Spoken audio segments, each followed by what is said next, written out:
Segundo anexo. De nuevo Kierkegaard. En memoria de Paul Tillich. 1. Kierkegaard no debe triunfar según la medida de su propia obra de escritor.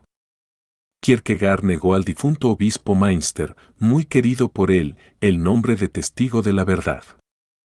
El que repetía a la manera de una fórmula que él hablaba sin autoridad, habría sido el último en reivindicar para él mismo esa condición.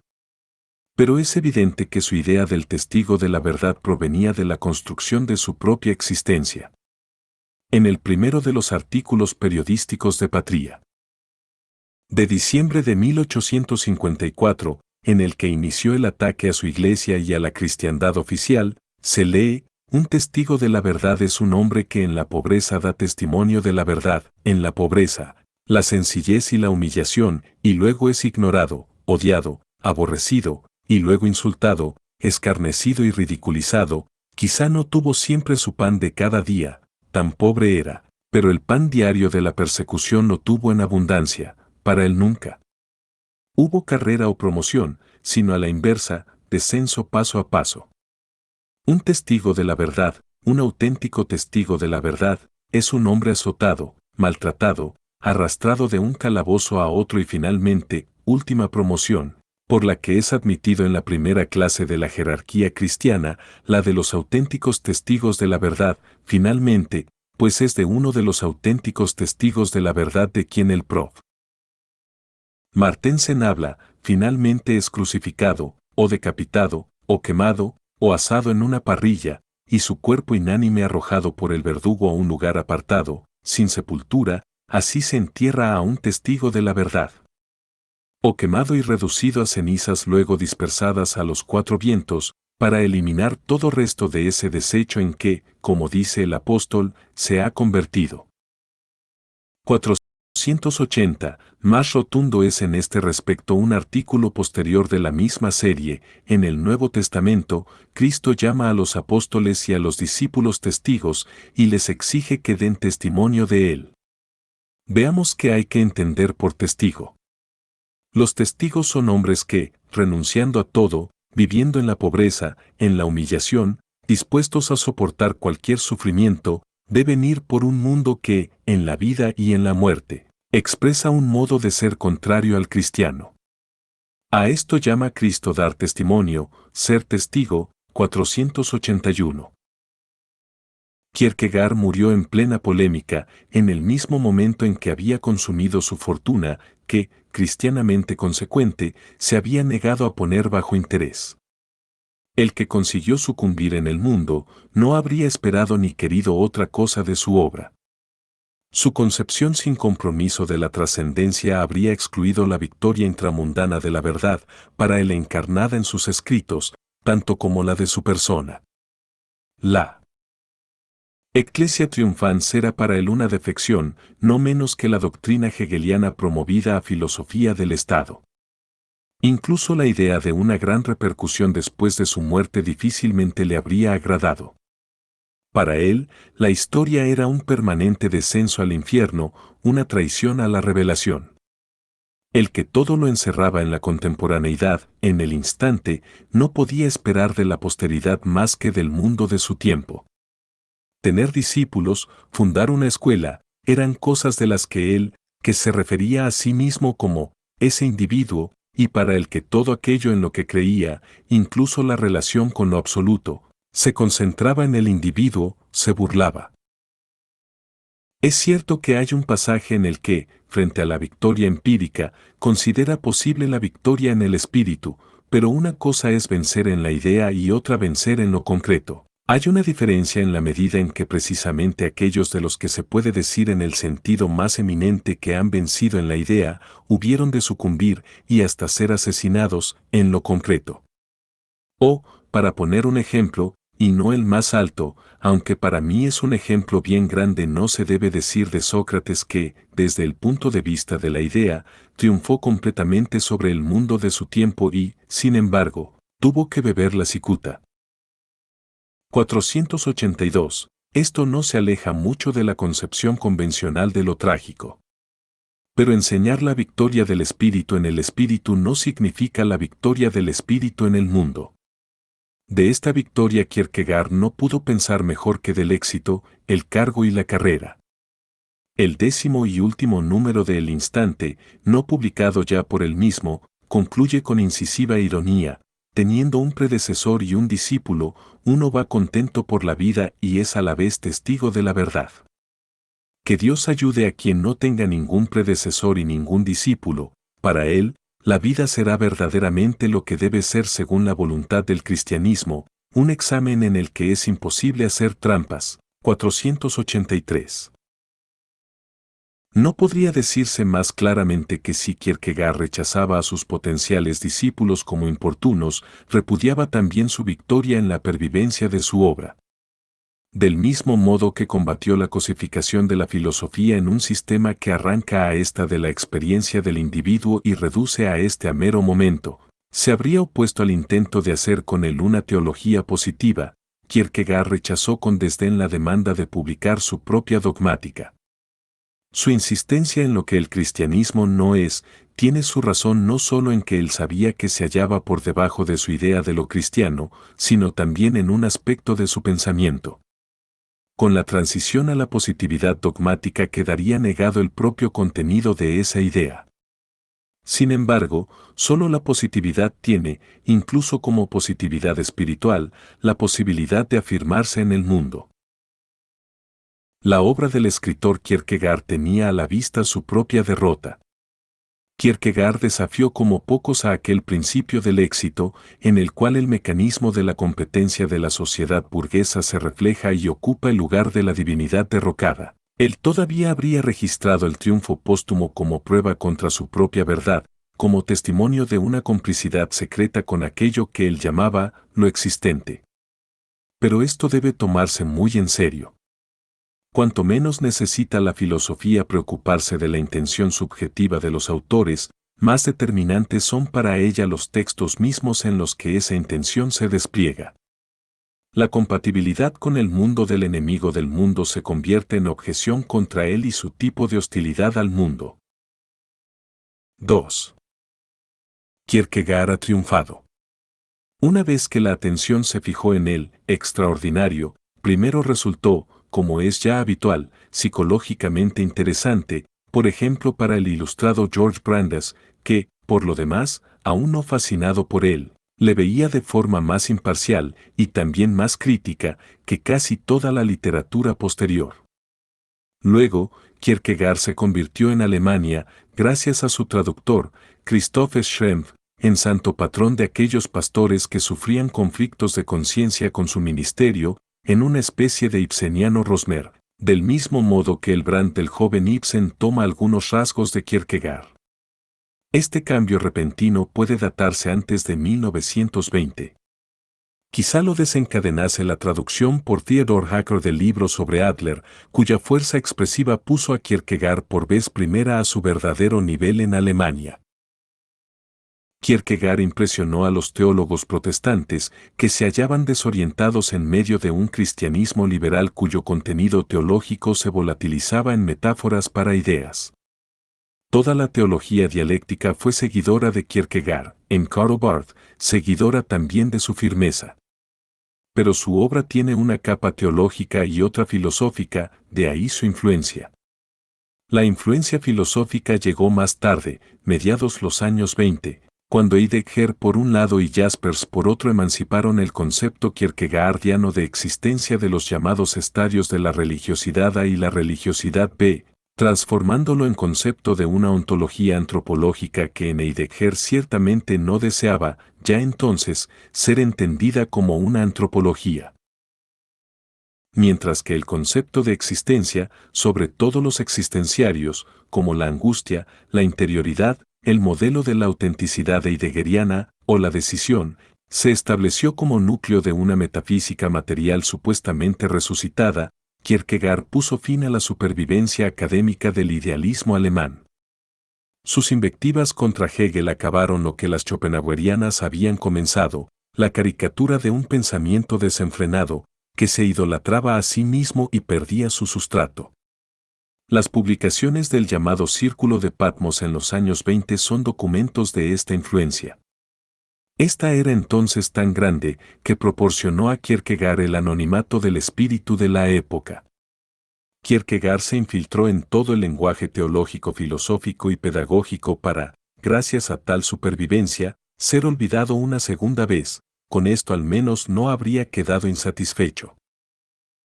Menos le habría agradado que aquel lenguaje quedase tan pronto a disposición de tantos, se dejase utilizar en parloteos tan corrientes y desprovistos de experiencia como los que él reprochó a los candidatos de la teología.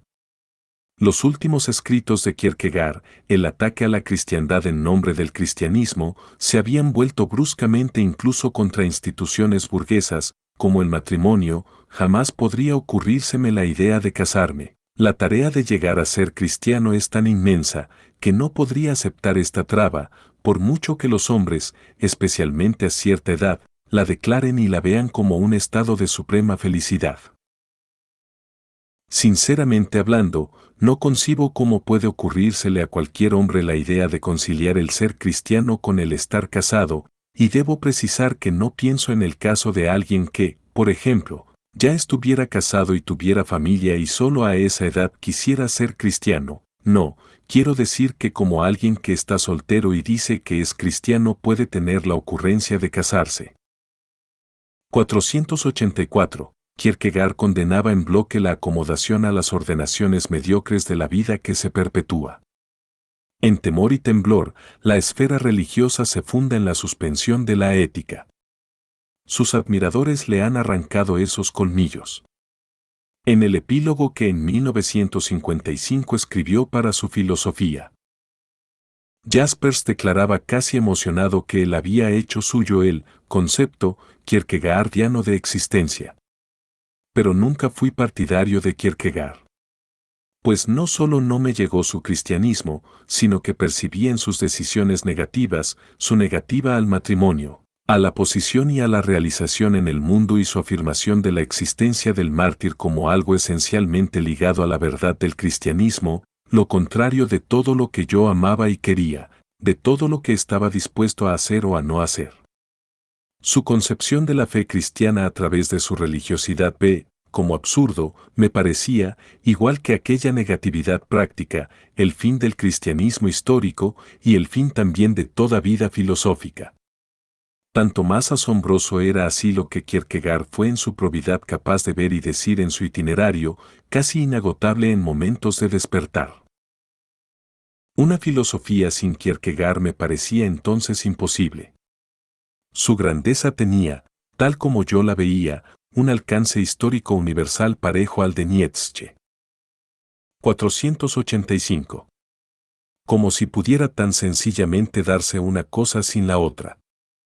En apenas 100 años, Kierkegaard ha sido no menos aplanado por uno de sus más renombrados adeptos, no menos engullido por la conciencia burguesa normal que, según su propia tesis, el cristianismo después de casi 2 milenios. Poder incitador, grandeza comparable a la de un monumento a Bismarck, historia universal, justo lo que Kierkegaard despreciaba, es lo que quedó de él, siendo además glorificado. De aquel individuo, han derivado las habladurías mendaces que alardean de que los otros son inauténticos y dados a las habladurías. Lo cual quedó sellado en Alemania cuando, antes de 1933, el nacionalsocialista Emanuel Hirsch se apropió de él, la victoria como derrota. 3. La vía de esta victoria es la del desarrollo de una no verdad del contenido doctrinal de Kierkegaard. Frente a la cosificación y la socialización de todas las relaciones entre los hombres en los 100 años siguientes a la muerte de Kierkegaard, la posición del individuo, al que se concedía la más alta dignidad, se manifestaba como refugio frente a la explotación dominante, que, enemiga de la determinación individual, degrada a cada uno a su papel. Kierkegaard pudo hacerse popular porque el individuo absoluto, que en su época él oponía a las masas del gran capitalismo, que entonces empezaban a hacerse visibles, ha acabado presentándose a estas como la situación de todos. Pero tal primado del individuo es al mismo tiempo apariencia. Pues la universalidad, el principio burgués puro de la economía de intercambio, se realiza a través de la autoconservación absolutizada de los sujetos sociales, cuya individualización, que para la doctrina de la existencia parece ser la medida de todas las cosas, es engullida con lo universal. La consecuencia social es que ella acaba en la conexión funcional de los intereses antagónicos. Los individuos actúan sin conciencia clara al servicio del todo, que han de sufrir como cosa a ellos extraña y en sí contradictoria. Son sus hijos naturales. Por eso el individuo absoluto procura no trastornar esa mala totalidad contra la que protesta. A la interioridad se une el desprecio de la exterioridad que no llega hasta ella. La interioridad beneficia a la exterioridad que reduce a los individuos a átomos impotentes, la totalidad de los cuales constituye el público contra el cual Kierkegaard lanzaba sus anatemas. Su extremo conservadurismo político, herencia del antiguo luteranismo, expresa fielmente el estado histórico de la interioridad sin objeto que él encarna. Él, que censura toda intervención en la realidad exterior como abandono de la esencia puramente interior, tiene que sancionar las relaciones dadas tal como son. Durante mucho tiempo, Kierkegaard no retrocedió con espanto ante ellas. Cuando en la filosofía hegeliana de la historia ataca la ilusión de que el mundo finito tiene sentido, al mismo tiempo obstaculiza la conciencia de la esencia histórica de la individualidad supuestamente pura. Sin embargo, la doctrina del individuo existente, íntegramente real, se ha convertido contra su voluntad en una especie de doctrina de invariantes, recuerdo del hombre hecho a imagen y semejanza de Dios. Sin duda usa Kierkegaard la palabra ontología peyorativamente, igual que la palabra metafísica, en protesta contra el hegeliano ser en y para sí del concepto, que rebaja al individuo hipostasiado por Kierkegaard a mero momento. Pero este recurso es inútil. La doctrina del individuo absoluto se convierte, ya en Kierkegaard, en ontología, en un esbozo, aunque desesperado, de los existenciarios. Lo que criticaba en Hegel como actitud de espectador, lo que en él se llama enajenación, objetividad objetual, migra en Kierkegaard a las determinaciones fundamentales del sujeto. Por eso pudieron los ontólogos del siglo XX apropiarse tan fácilmente del crítico de la ontología del siglo XIX. Y ello con fines políticos. El mundo de la mercancía es justificado como estímulo para la acción de la pura interioridad. La atroz afirmación de T. S. Eliot contra el socialismo, que éste aspira a un orden tan perfecto de las cosas que ya no necesitaría del amor, es ortodoxia kierkegaardiana. Los discursos de Kierkegaard sobre el amor contienen casi literalmente lo mismo. La meditación vulgar de hoy en día, que concluye que no habría que remover el mal que vino al mundo con el pecado original en consideración a su sublime genealogía, está prefigurada en Kierkegaard. Pero Kierkegaard no debe esta clase de motivos simplemente a la tradición de su confesión. Son motivos filosóficamente pensados. Su fuerza de atracción se explica no en último lugar por el hecho de que, con los medios de la Ilustración, y esta precisamente en su elevada forma hegeliana, Kierkegaard denigró la Ilustración. De ese modo preparó el terreno a una fase, a cuya ideología se acomodaba, que trasladaría a su individuo su desprecio del mundo, difamaría la autonomía, que ya en Kierkegaard olía a ibris, y clasificaría en un colectivo como partidarios suyos a los individuos que se niegan a sí mismos. Kierkegaard pensaba todavía que todo, salvo a los hombres en masa, se podía dirigir como a un rebaño. Desde entonces, los amos del mundo lo han aprendido muy bien. Jamás hubiera soñado que él contribuiría a proporcionar al acentuado oscurantismo de la época totalitaria la buena conciencia intelectual. Su pensamiento se recomendaba como un pensamiento que virtualmente tacha el pensamiento. Ante la punta inextensa de su dialéctica de la interioridad, ante el sacrificio del sí mismo, casi es el azar lo que decide en manos de quien queda éste. Pero incluso el oscurantismo kierkegaardiano tiene sus rasgos particulares. En la ciencia aplastan no solo el saber absoluto hegeliano, sino también aquellos productos académicos que sustituyen la conciencia viva por la fruslería de la cientificidad.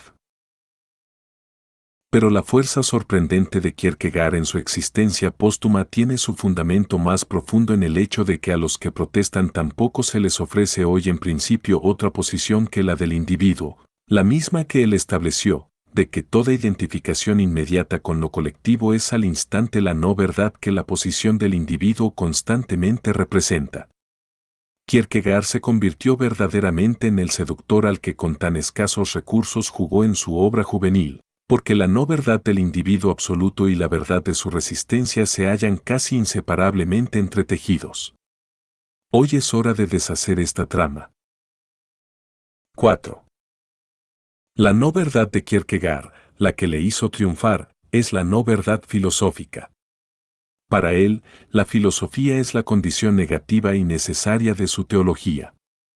La estructura de su obra, que es la de una fenomenología del espíritu individual que se mueve en sí mismo, lo atestigua. El adversario de Hegel estaba hechizado por Hegel.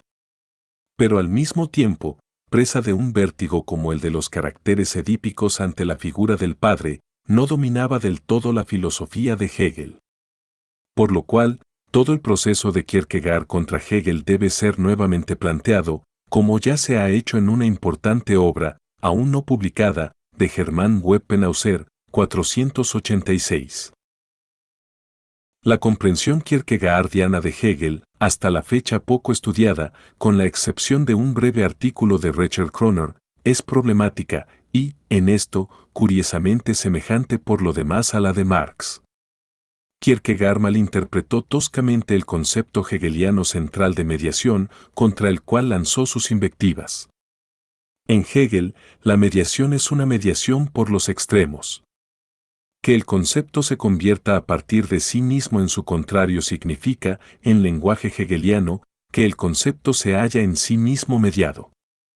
Pero Kierkegaard malentendía simplistamente la mediación hegeliana como un término medio entre los conceptos, como un compromiso moderador. Cabe pensar que, influido por Trendelenburg, introdujo en Hegel el concepto aristotélico del justo medio, de la. Pero la panacea que opone a Hegel es literalmente citada de Hegel, el salto cualitativo procede del prólogo de la Fenomenología del espíritu. No son nimiedades histórico-filosóficas o filológicas, sino hechos de la mayor relevancia para la teoría. Pues, aunque Kierkegaard se considere un dialéctico y proceda de manera aparentemente dialéctica, falta al método con el que se ha comprometido, debido a que lo aplica sin mediación. Su individuo se sale de la dialéctica y recae en la pura inmediatez. Kierkegaard no ve que el individuo no es de suyo, como no lo es cualquier otra categoría, un absoluto, sino que encierra en sí mismo, como momento necesario suyo, su contrario, aquel todo cuyo empleo sistemático censura en Hegel. Pero, realmente, ese todo es la sociedad. Con la interiorización, con hacer que el individuo sea para sí mismo, sin transición a su otro porque él mismo es ya su otro, Hegel queda tan falseado como el sujeto que se obstina en la apariencia de su ser para sí, cuando siempre es a la vez un ser social. Se ha observado acertadamente que la interioridad kierkegaardiana es la conciencia desventurada de la fenomenología hegeliana arrancada de la dialéctica y tomada como algo fijo. Pero entonces Kierkegaard debe sufrir la rigurosa crítica de Hegel a aquel grado del espíritu. La conciencia desventurada, dice Hegel, se halla más bien en este término medio en que el pensamiento abstracto entra en contacto con la singularidad de la conciencia como singularidad. Ella misma es este contacto, y es también para ella esta singularidad pensante o el pensamiento puro y lo inmutable mismo esencialmente como singularidad. Pero no es para ella el que este es su objeto, lo inmutable, que tiene esencialmente para ella la figura de la singularidad, sea ella misma la singularidad de la conciencia, su pensamiento como tal. Sil, como recogimiento devoto, sigue siendo el informe resonar de las campanas o un cálido vapor nebuloso, un pensamiento musical, que no llega a concepto, el cual sería el único modo objetivo inmanente. No cabe duda de que este puro sentir interior infinito encontrará su objeto, pero éste no se presentará como un objeto conceptual y aparecerá, por tanto, como algo ajeno. Es así como se da el movimiento interior de ánimo puro, que se siente a sí mismo, pero se siente dolorosamente como desdoblamiento, es el movimiento de una infinita nostalgia, que tiene la certeza de que su esencia es aquel ánimo puro, un pensamiento puro que se piensa como singularidad, de que es conocida y reconocida por este objeto, precisamente porque se piensa como singularidad. Pero, al mismo tiempo, esta esencia es el más allá inaccesible, que huye cuando se le quiere captar o que, mejor dicho, ya ha huido. Ha huido ya, pues es, de una parte, lo inmutable que se piensa como singularidad, por donde la conciencia se alcanza a sí misma inmediatamente en él, en vez de captar la esencia, no hace más que sentirla y recae en sí misma. Por tanto, como en este alcanzar no puede eliminarse a sí misma como este algo contrapuesto, en vez de haber captado la esencia solo ha captado lo inesencial. Y así como, de una parte, al tratar de captarse a sí misma en la esencia, solo capta la propia realidad desdoblada, no puede tampoco, de otra parte, captar lo otro como singular o como real. No se lo encontrará donde quiera que se le busque, precisamente porque tiene que ser un más allá, un ser tal que no puede ser encontrado.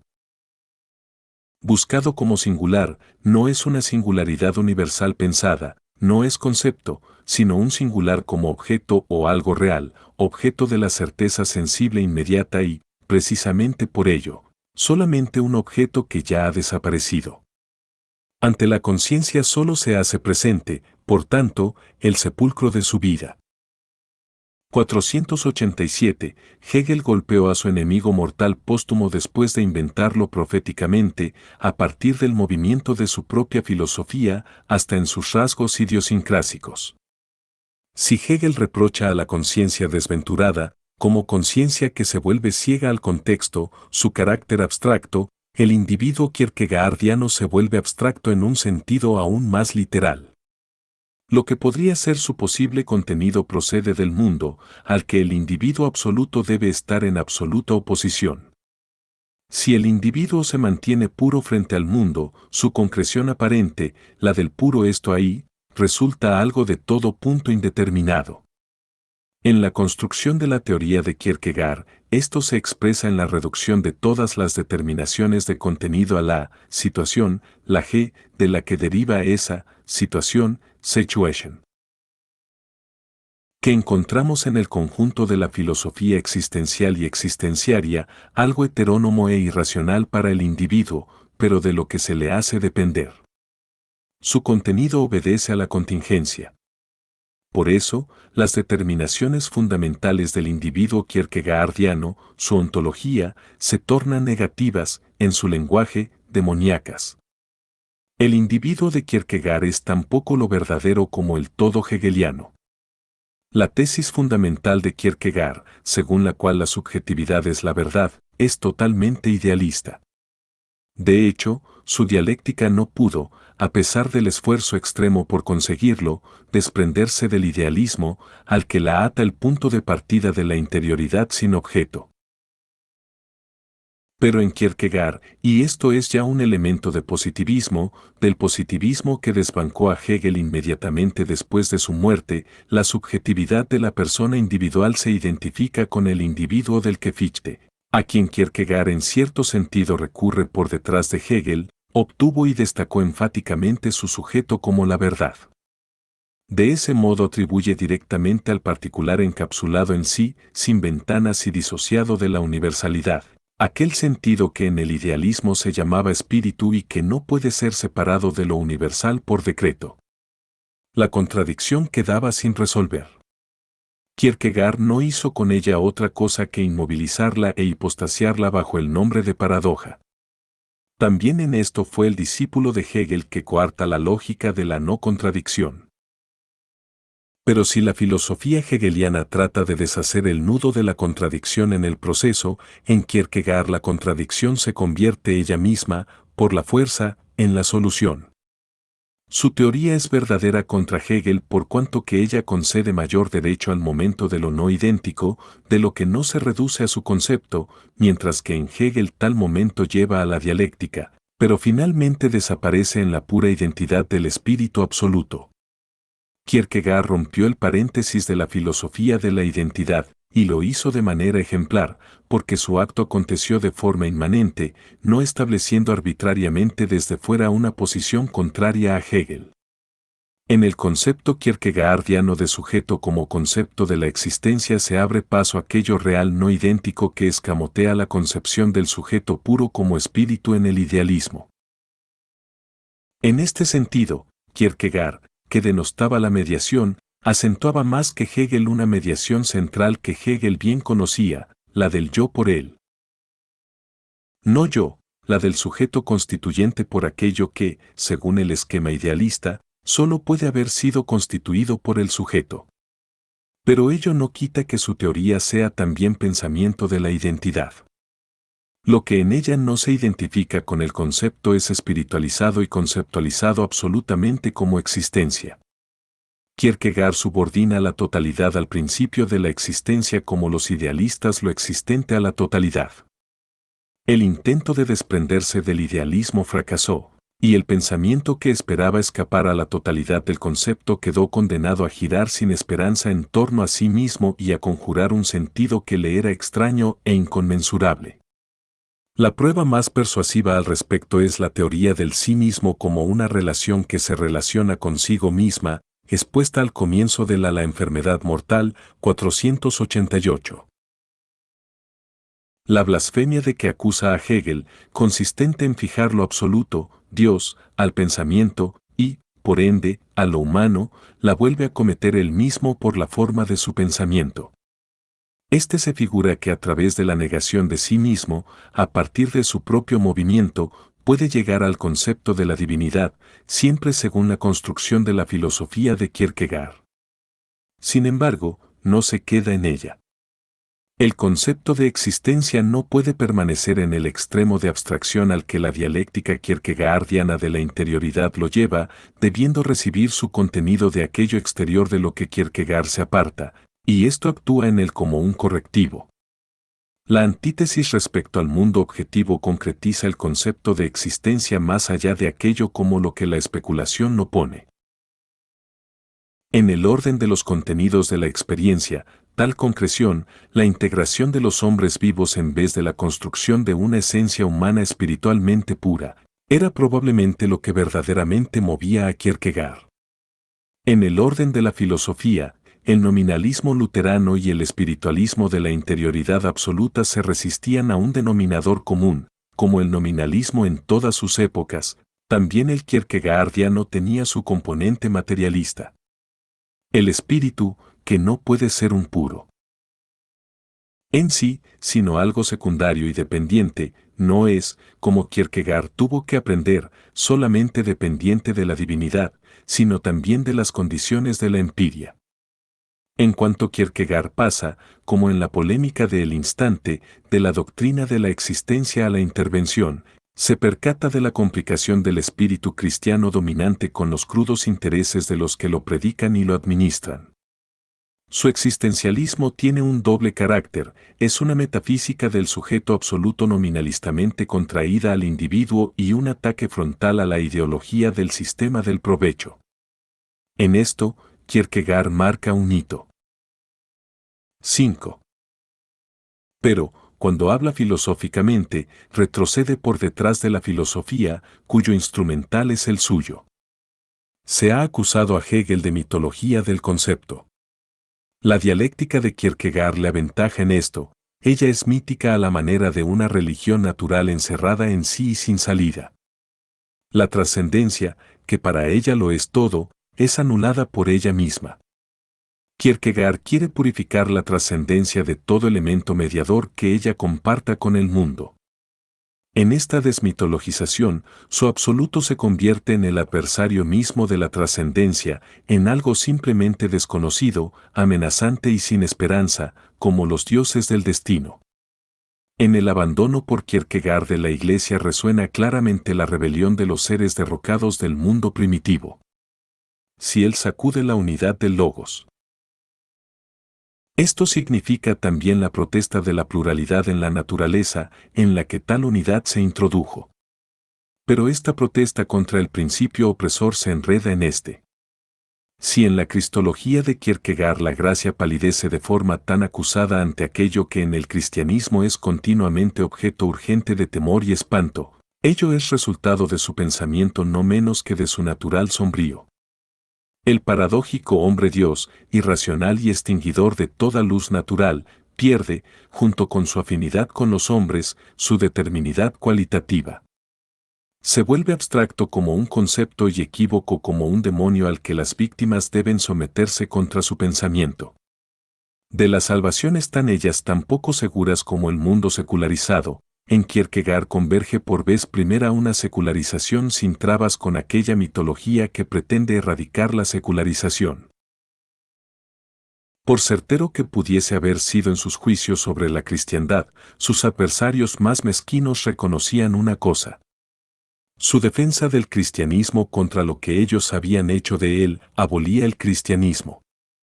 Su cristianismo se distingue del cristianismo primitivo, tal como él lo imaginaba, por su carácter acabadamente reflexivo recibido de la filosofía. La comparación con Tolstói puede explicar esto. A Tolstói no le importaba ni el derecho ni la tradición, y respecto al cristianismo se comportaba tendencialmente como si las instrucciones del Evangelio para una vida recta, y esta era esencialmente, en Tolstói, una vida conforme a la naturaleza y no violenta, no dejaran otra elección si uno tenía realmente buena voluntad. Sin duda la argumentación de Kierkegaard contra los que rechazan el cristianismo evoca en ocasiones esta actitud. Pero su propia actitud no se parece en nada a la imitación apostólica, ni tampoco la reivindicó, con gran honradez intelectual, para sí mismo.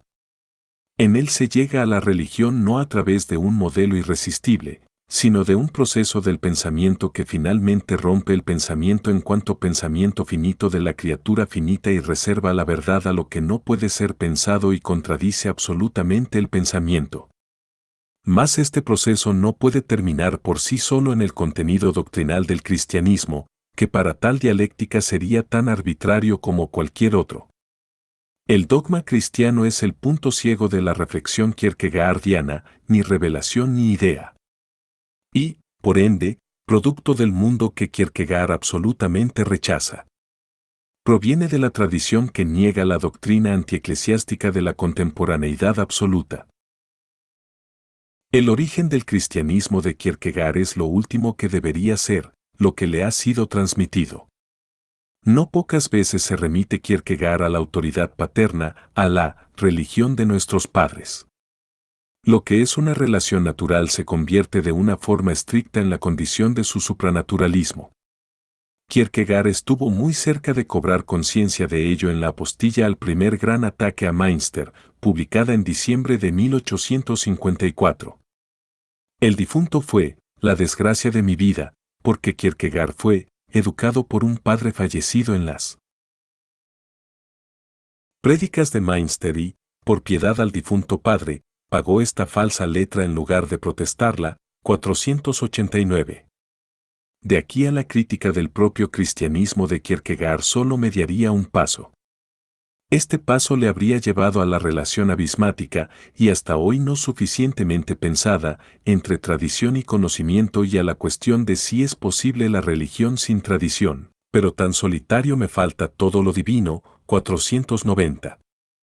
Como filósofo especulativo no podía enfrentarse a esta cuestión, ni como teólogo a la autoridad inmediata de la palabra bíblica. Mientras ante ella, y por reflexión, se negaba a reflexionar, se ponía a sí mismo en cuanto ser natural, en cuanto hijo del Padre amado y odiado, como criterio de lo que debe ser sustraído a toda relación natural. Bajo de la humildad del genio que declara no ser nada frente al apóstol, acecha la ibris. Dao que se encierra en lo que él es sin más. El grito dirigido a la divinidad se convierte en grito de desafío. Mediante el conjuro, la existencia quiere obligar a la trascendencia a comparecer. Y, al final, la identidad nuda, inmediata, del sí mismo endurecido no se disolverá en el conocimiento de su ser mediado. Las comparaciones que recurren a la mitología nórdica, de las que su obra está entreverada hasta en los últimos escritos, son, más que metáforas, huellas de una tradición subterránea, por incompatible que ésta sea con el cristianismo y con la filosofía. El estrato mítico, el más interno de la interioridad, probablemente solo un análisis de su lenguaje lo pondría enteramente al descubierto. Que es el lenguaje de una repetición intencionada y con un sentido oculto.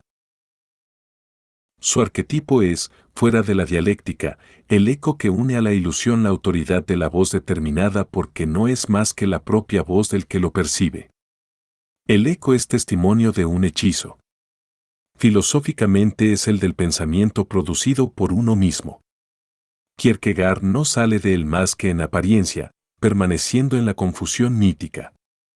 El que se rebelaba contra la constricción de la identidad y contra la unidad con las que el sujeto somete al no yo, se hallaba encadenado a aquel sujeto que no puede determinarse en su esencia más que por la unidad, por la identidad consigo mismo. El cosmos kierkegaardiano se abre entre lo totalmente indeterminado y el principio de identidad de la ipseidad, como en el idealismo que él denuncia. En cambio, era míticamente ciego para su propia mitología. En la polémica contra Martensen, Kierkegaard hace referencia a la obra de Eyberg Los Elfos. En ella, el maestro de escuela Grimmermann se precipita de repente, como es sabido, a 70,000 brazas bajo tierra y, de forma aún más inesperada que su caída repentina, se ve rodeado de genios de la montaña. ¡Qué disparate!, dice Grimmermann, los genios de la montaña no existen, pero aquí está mi nombramiento. Pero, ay, presentar a los genios de la montaña un nombramiento real es completamente inútil, pues ¿qué diablos puede significar para los genios de la montaña un nombramiento real, cuando su reino no es de este mundo? Para ellos un nombramiento real es igual a cero, su único valor es el del papel. 491. Kierkegaard se compara a los genios de la montaña, pero si, en nombre del cristianismo, alguien me viene a mí o a otros hombres de mi clase con un nombramiento real, será tan bien recibido como Grimmermann con su nombramiento. 492. Kierkegaard se unió a los espíritus de la tierra, cuya voz atrae a las generaciones posteriores al abismo.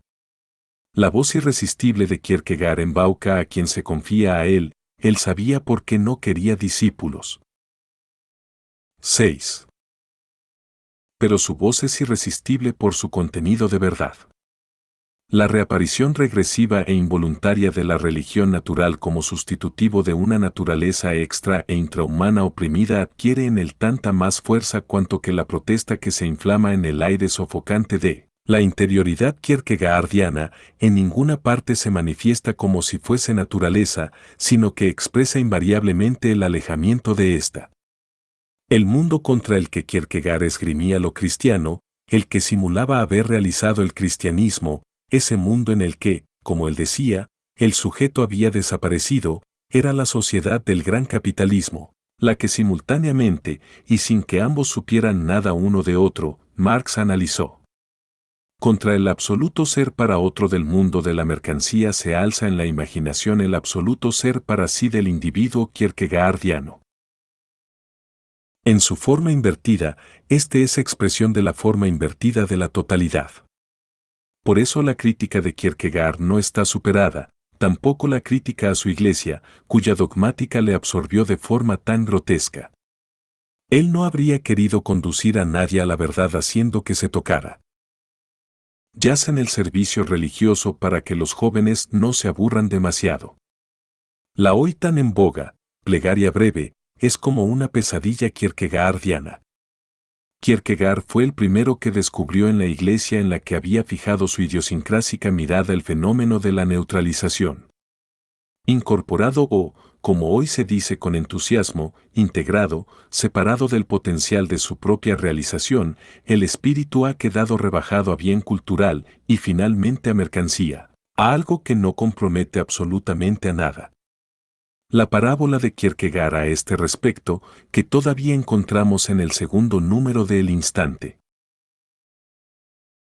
Es insuperable, el lugar al que uno mira cómodamente desde el tren es, según la guía, el temible desfiladero habitado por los lobos y cuya profundidad es de 70,000 brazas. Allí donde uno fuma su cigarro cómodamente sentado en un café tiene su escondite, según la guía, una banda de salteadores que asalta y maltrata a los viajeros, tiene, es decir, tenía, pues ahora, y es divertido imaginarse cómo era, ahora no hay ningún desfiladero habitado por lobos, sino una vía férrea, ni ninguna banda de saltadores, sino un confortable café. 493. Kierkegaard no quiso tomar parte en el juego. Porque en las circunstancias reducidas y provincianas de su país no veía nada que hubiera podido escapar a esta neutralización, y porque pronosticó que ella sería el destino del mundo. Alentó contra toda esperanza la esperanza en la paradoja, disfraz de la revolución, de lo que no se identificaría con la lógica de las cosas, sino que la rompería. En su desplazamiento a lo interior, la prepotencia de la lógica fatal, que estrangula lo posible, proyectaba ya su sombra hacia adelante. Si esto era ya irremediable, Kierkegaard al menos no quiso adaptarse, como desde entonces viene diciendo la fórmula mágica. La capacidad de adaptación fue su principal reproche al fallecido obispo Meinster. 494. Su conservadurismo exasperado, que finalmente no le impidió hablar con palabras secas de lo existente, en vez de hablar de aberraciones, ni condenarlo, adquiere un aspecto inesperado. Porque en el liberalismo puro que incesantemente se imponía percibía más el mal que éste hacía a sus víctimas que el progreso con el que las consolaba, simpatizaba más con los condenados que con los vencedores, los batallones más poderosos de la historia universal. Cuán poco confortable era su conservadurismo puede verse en el efecto de su ataque. La única respuesta que el obispo Martensen se dignó darle es ya una suma de todos los válidos de la mayoría compacta de la posteridad contra el discordante, se llame Nietzsche o Karl Kraus o como quiera se llame. Cuando Kierkegaard restringe el título de testigo de la verdad a los mártires, el obispo le pregunta, ¿pero quién en el mundo entero le concedería el derecho a restringir el concepto de una manera tan arbitraria y tan contraria al lenguaje de la Iglesia? 495, invocando a la institución con el gesto, desde entonces automatizado, del sí, pero, y ocultando con falsa integridad las cuestiones que conciernen a la cosa con cuestiones formales de definición. Quien quiera seguir a Kierkegaard, pensaba Martensen, tendrá que, horribile dictu, abandonar el artículo que aprendimos cuando éramos niños, ya entonces la ingenuidad del pequeño debía proporcionar una excusa a la necedad satisfecha del adulto. Si Kierkegaard enseña que el signo del testigo de la verdad es el sufrimiento, es preciso, proclama Martensen, hacer una observación al respecto, un gesto retórico muy eficaz. El radicalismo de Kierkegaard es, dice Martensen, extravagante. Si Kierkegaard moviliza contra él toda la fuerza espiritual, es porque su radicalismo no es más que delectación en la vanidad. Martensen dispone ya del sofisma según el cual el esfuerzo del espíritu que Kierkegaard exige de sí mismo y de otros, cuando no es una broma, es sospechoso de ser un medio de autopromoción del incriminado. A quien siente repugnancia ante los abusos dominantes, el obispo le dice indignado que envilece los bienes más altos. Él ha encontrado ahí frases que no solo podrían aparecer en una pieza de Ibsen, sino que aún hoy podrían servir de modelo a otros como él. Pero cuando le veo lanzar sus invectivas contra uno de los hombres más nobles de nuestra patria, contra un hombre al que antes había reconocido como su maestro y su benefactor espiritual, cuando le veo cual un Tercites ante la tumba del héroe, no puedo menos de conceder que con esa oración fúnebre seguramente conseguirá lo que se proponía, dar un gran escándalo. Pero en el bien entendido de que no solo la verdad y el amor celestiales pueden ser un escándalo para los hombres, sino también la falsedad y la injusticia sin conciencia, el espíritu impuro e irreverente, la petulancia que juega con lo que es digno de veneración, que juega con el mejor sentimiento de un hombre.